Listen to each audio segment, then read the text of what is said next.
오늘은 여러분들이 수학원에 지수함수와 로그함수를 학습하고 나서 생각해 볼 수 있는 그런 탐구 주제에 대해서 말씀드려 보도록 하겠습니다. 우선 반감기라는 개념이 나오는데요. 이 반감기라는 것은 어떤 양이 처음 값의 절반이 되는 데까지 걸리는 시간을 의미합니다. 그러니까 처음에 양이 100이 있었다면 이 양이 반절로 줄어드는 데까지 걸리는 그 시간을 반감기라고 하는 거죠. 당연히 어떤 물질이냐에 따라서 이 반감기는 달라지게 되겠습니다. 자, 그럼 이 반감기가 가장 많이 쓰이는 게 뭐냐면 바로 방사성 연대 측정법이라는 건데요. 바로 방사성 원소가 일정한 반감기를 가지고 분기한다는 사실에 기초를 해서 어떤 물질의 생성 연대를 측정하는 방법입니다. 자, 조금 더 자세하게 보시면 가장 많이 쓰는 게 바로 이 탄소 14를 이용한 연대 측정법인데요. 자, 우선 우리가 이 탄소라는 애들은 이 양성자 수는 항상 6개예요. 그런데 이제 중성자 수가 6개인지 7개인지 8개인지 그 개수들에 따라서 탄소 12, 13, 탄소 14 등으로 이름을 붙입니다. 그리고 중성자 수는 다르지만 이렇게 양성자 수가 같은 애들을 우리가 동위 원소다라고 불러요. 이 아이들은 모두 이 탄소의 동위 원소들인 거죠. 자, 근데 이 탄소 10이나 탄소 13 같은 애들은 굉장히 안정적인 물질이에요. 그런데 이 탄소 14는 좀 불안정하다 보니까 저희가 이 방사선을 방출하면서 베타 붕괴라는 걸 합니다. 그래서 이 베타 붕괴를 하면 어떻게 되냐면 이 중성자 하나가 양성자로 바뀌어요. 자, 그럼 중성자가 하나 줄어들으니까 얘는 7개가 되고 양성자는 하나 늘어나서 이렇게 7개가 되겠죠. 자, 그럼 뭐가 되냐면 양성자 7개, 중성자 7개는 질소 14가 됩니다. 질소 14. 그래서 저희가 이런 불안정한 물질 같은 경우에는 방사선을 방출하면서 붕괴를 하고 그걸 통해서 안정적인 물질로 바뀌려는 성질이 있어요. 자, 그런 애들을 저희가 방사성 동위 원소다라고 부릅니다. 대표적인 예가 바로 이 탄소 14고 탄소 14 같은 경우에는 그렇죠. 베타 붕괴를 통해서 아까 질소 14로 바뀐다라고 말씀을 드렸죠. 자, 그런데 이 대기 중에 있는 탄소 14는요, 그 양이 붕괴를 통해서 계속 줄어드는 게 아니고 일정하게 유지가 됩니다. 왜냐면 그 우주에서 들어오는 그 방사선에 의해서 저희가 대기 중에 이 중성자가 생성이 되거든요. 그 중성자가 이 질소랑 충돌을 하면 탄소 14로 다시 바뀌게 됩니다. 그래서 이 대기 중에 이 탄소 14의 양은 일정하게 유지가 돼요. 네, 그리고 모든 생명체들은 호흡 등을 통해서 대기 중의 탄소와 교류를 하기 때문에 살아있을 때는 그 생명체 내의 탄소 14의 양도 일정하게 유지가 됩니다. 자, 그런데 이 생명체가 죽고 나요. 자, 그러면 호흡 같은 걸 하지 않잖아요. 그러면 저희가 이제 이 대기 중에 있는 탄소 14를 받아들이거나 이런 것들은 사라지고 이 생명체 내에 있던 이 탄소 14가 붕괴만을 하면서 이 탄소 14의 양이 점차 줄어들게 됩니다. 저희는 그 줄어드는 양의 비율을 보고 이 화석이나 이 암석이 언제쯤 살았던 생명체구나 라는 것들을 추측하는 거죠. 이게 바로 탄소 14 연대 측정법이 됩니다. 자, 조금 더 다음 내용을 보시면 저희가 그 비율이 반절로 줄어드는 데 걸리는 시간을 반감기라고 했잖아요.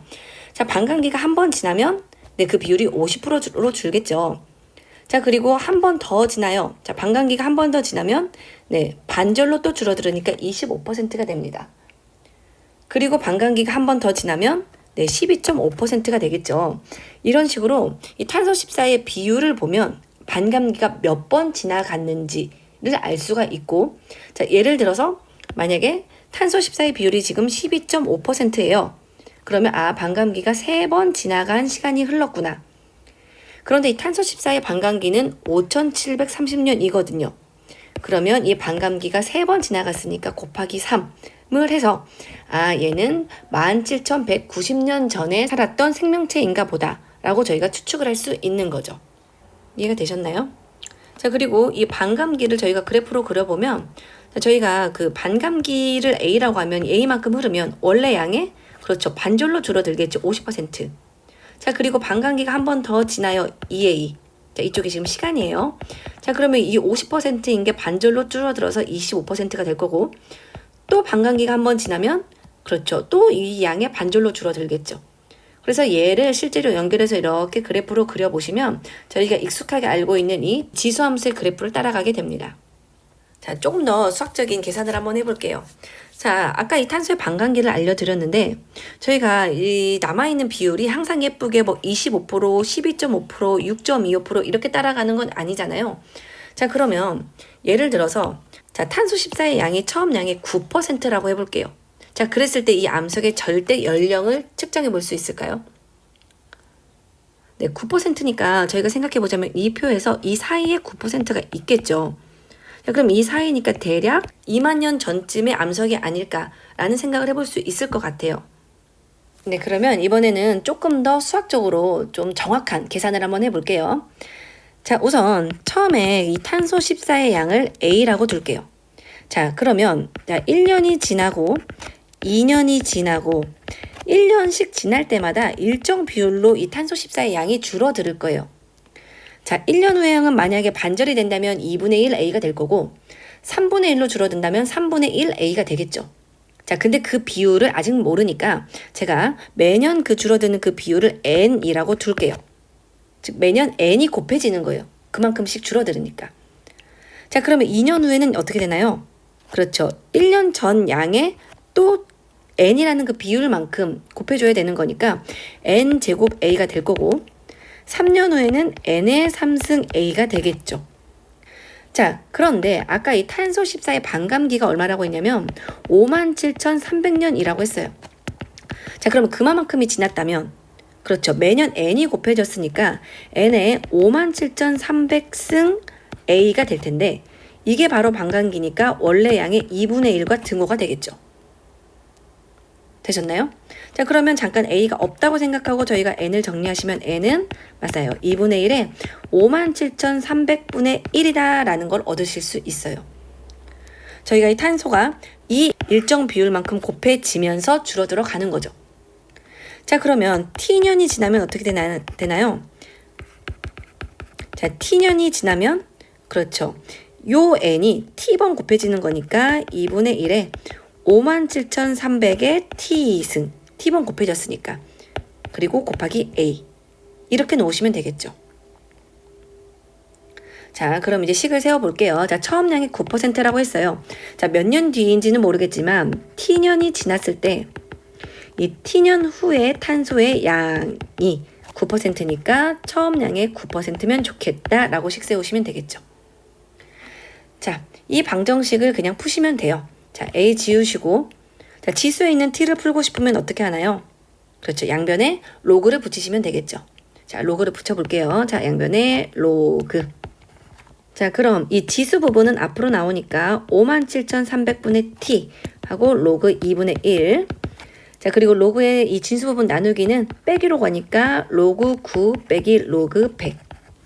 되셨나요? 자, 그리고 57,300분의 t 하고 자, 로그 2분의 1은 2의 마이너스 1승이니까 이 마이너스 앞으로 뺄 수 있겠죠. 그리고 로그 9는 2 로그 3 빼기 2라고 쓰실 수 있을 것 같아요.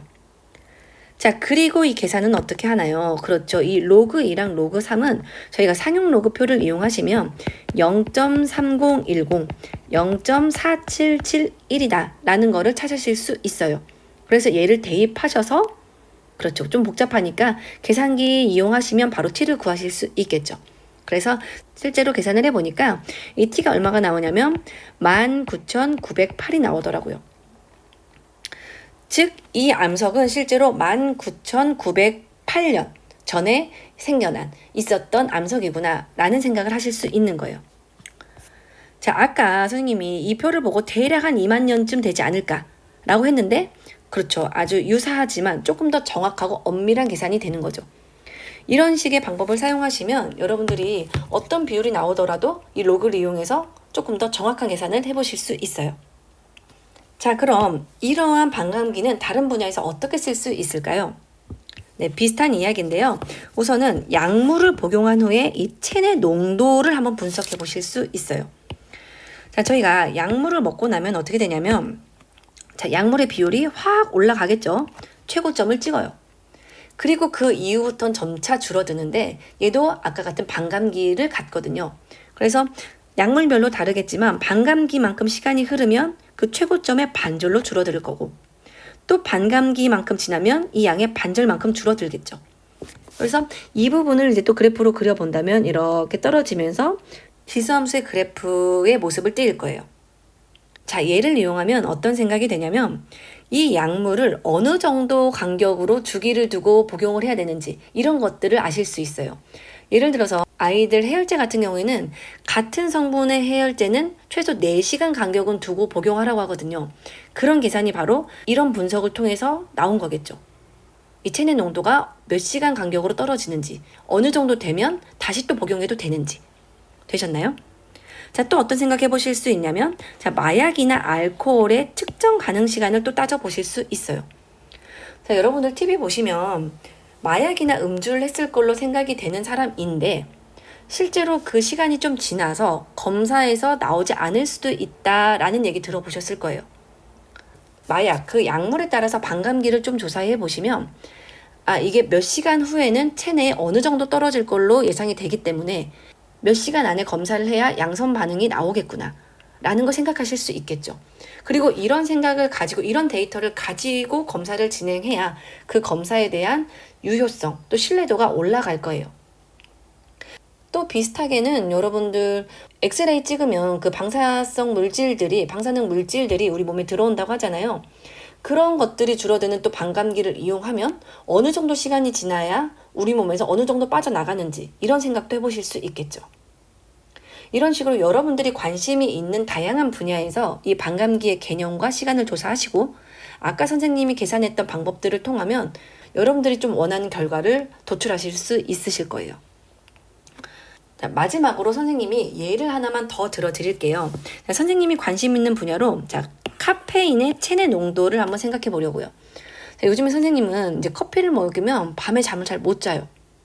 카페인이 남아있어서 그럴 텐데 실제로 이 카페인이 시간이 지남에 따라서 우리 몸에 얼마나 남아있는지 자기 전에 어느 정도 남아있을 걸로 예상이 되는지 한번 생각을 해보려고 합니다. 자, 선생님이 조사를 해보니까요. 우선 이 카페인은 먹고 나면 30분 이내에 거의 우리 몸에 흡수가 모두 된대요. 자, 그래서 1시간 후쯤 지나면 이 카페인 농도가 최고점을 찍는 것 같아요. 그리고 이 반감기 같은 경우에는 사람별로 또 생활 패턴에 따라서 굉장히 영향을 많이 받을 것 같은데 대략 이 카페인의 반감기를 평균 5시간 정도 잡더라고요. 자, 그러면 최고점을 찍고 나서 5시간이 흘러요. 자, 그러면 그 카페인 양이 반절로 줄을 거고요. 또 5시간이 지나요. 그럼 또 반절로 줄어들겠죠. 그래서 아까 그 떨어지는 비율하고 비슷하게 이런 그래프가 될 거예요. 자, 여러분들 긴 계산을 해보지 않아도 대충 봐도 자, 커피를 먹고 11시간이 흘렀어요. 카페인이 어느 정도 남아있나요? 그렇죠. 반감기가 2번 지나갔으니까 반절 또 반절. 실제로는 4분의 1, 즉 25% 정도 남아있을 거예요. 어때요? 생각보다 많죠. 커피를 먹고 10시간 이상이 지났는데 아직도 4분의 1의 카페인이 남아있는 거예요. 자, 조금 더 구체적인 계산을 한번 해볼게요. 자, 선생님이 아침 8시에 커피를 한 잔 마셔요. 보통 150mg의 카페인이 들어있대요. 자, 그리고 점심 먹고 한 잔을 더 마셔요. 자, 그리고 밤 10시에 자려고 누웠을 때 선생님 몸에 카페인이 어느 정도 남아있는지 계산을 한번 해보려고요. 자, 8시에 먹은 카페인은 1시간 뒤쯤에 최고점을 찍을 거고요. 자, 그리고 밤 10시까지 흘러가니까 약 13시간이 지났겠네요. 최고점부터. 자, 그리고 오후 2시에 먹은 커피는 자, 3시에 최고점을 찍고 그 뒤부터는 떨어질 텐데요. 그렇죠. 7시간 후가 되겠네요. 이 두 가지 경우에 남아있는 카페인 양을 한번 계산해 볼게요. 자, 아까랑 아주 유사해요. 자, 처음에 우선 카페인 양을 A라고 놓는다면 자, 1시간이 지나요. 일정 비율로 줄어들겠죠. 그 비율을 모르니까 우선 N이라고 놓고요. 또 1시간이 지나면 또 N이라는 비율이 곱해질 테니까 N제곱 A가 될 거예요. 그런데 그렇게 5시간이 지나면 반감기니까 카페인 양의 2분의 1이 되겠죠. 즉 매 시간 곱해지는 비율 N은 2분의 1의 5분의 1승이다 라고 생각하실 수 있습니다. 즉 일반해보면 T시간이 지난다면 T시간 후에 카페인의 양은 아까 매 시간 이 N이 곱해져야 되니까 얘가 t번 곱해지겠죠. 2분의 1에 5분의 t승. 그리고 원래 카페인의 양. 자, 계산해 보시면 됩니다. 자, 첫 번째는 어떤 계산하셔야 되냐면 13시간이 지난 후니까 t에 13을 넣어볼게요. 자, 최고점을 찍고 13시간이 지났어요. 자, 그러면 처음 양에 그렇죠. 2분의 1에 5분의 13을 곱하시면 돼요. 자, 근데 이 수치 어떻게 계산하시나요? 자, 계산이 쉽지 않아요. 자, 어떻게 계산하시냐면 자, 로그를 붙이세요. 아까처럼.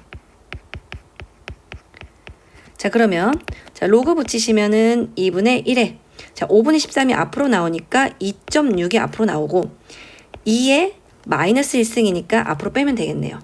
그리고 상용 로그표를 이용하시면 0.3010. 자, 계산기를 쓰시면 마이너스 0.7826이 되는데 아직은 이 값이 아니죠. 왜냐면 지금은 제가 궁금했던 값에 로그를 붙였기 때문에 다시 로그를 떼주셔야 돼요. 자, 그래서 로그로 되돌려 볼게요.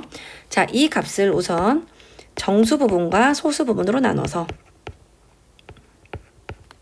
얘를 다시 로그로 돌리면 자, 얘는 로그 10분의 1.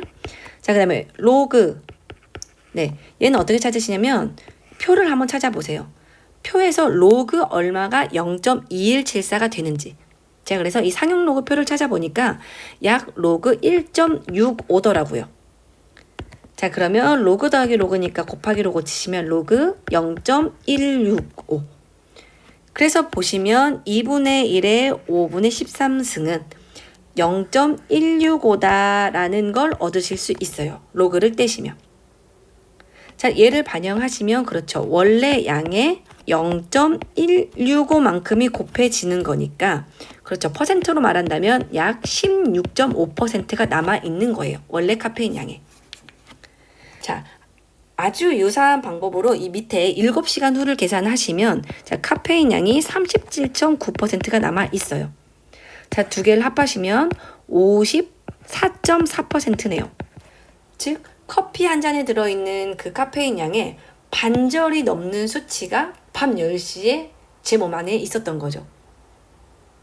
되셨나요? 실제로 계산을 해보니까 저녁에 커피를 먹지 않았음에도 불구하고 생각보다 많은 양의 카페인이 몸에 남아 있었구나. 그래서 잠이 잘 오지 않았구나 라는 생각을 해볼 수 있겠죠. 되셨나요? 자, 유사한 방법으로 여러분들의 관심 분야에도 적용을 해보셨으면 좋겠고요. 오늘 영상도 여러분들에게 많은 도움이 되셨기를 바라겠습니다.